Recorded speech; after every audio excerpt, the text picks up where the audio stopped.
જંબુસર તાલુકાના નહાર ગામના શનિદેવ મંદિરના પૂજારી શ્રી ગોવિંદગીરી બાપુનું 89 વર્ષની વયે નિધન થયું છે। તેમના દેવલોક પામવાના સમાચારથી સમગ્ર નહાર ગામ સહિત આસપાસના પંથકમાં શોકની લાગણી છવાઈ ગઈ છે।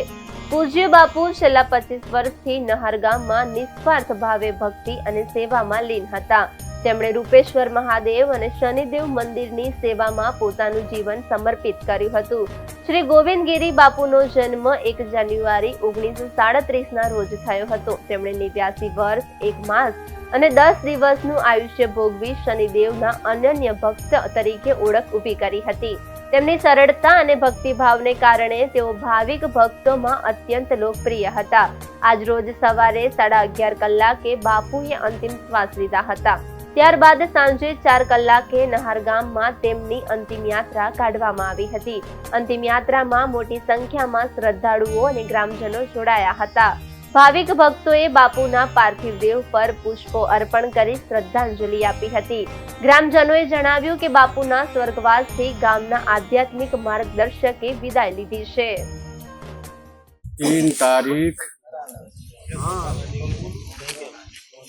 11:30 बजे हमारे गुरुजी श्री गोविंदानंद महाराज जी का स्वर्गवास हो गया और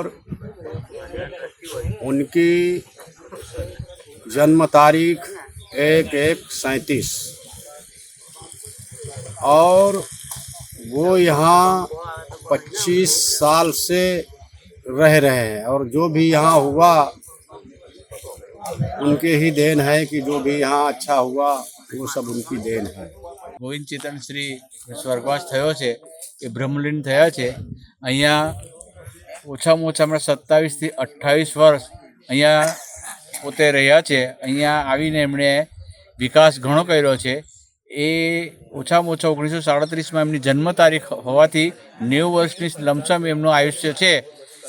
એ પ્રખંડ જ્યોતિષશાસ્ત્રને માનતા હતા, જ્યોતિષ વિદ્યા એમની પાસે હતી અને એ સિવાય પણ એ ધર્મની બાબતની બહુ ઊંડાણ જાણકારી હતી। પરંતુ અહીંયા રહેવાથી અને સ્વાસ્થ્ય બિલકુલ સારું હોવા છતાં પણ એ એકદમ પોતાનો સ્વર્ગવાસ કરી લીધો છે। અત્યારે પણ એવું લાગતા નથી કે આપણી વચ્ચે નથી।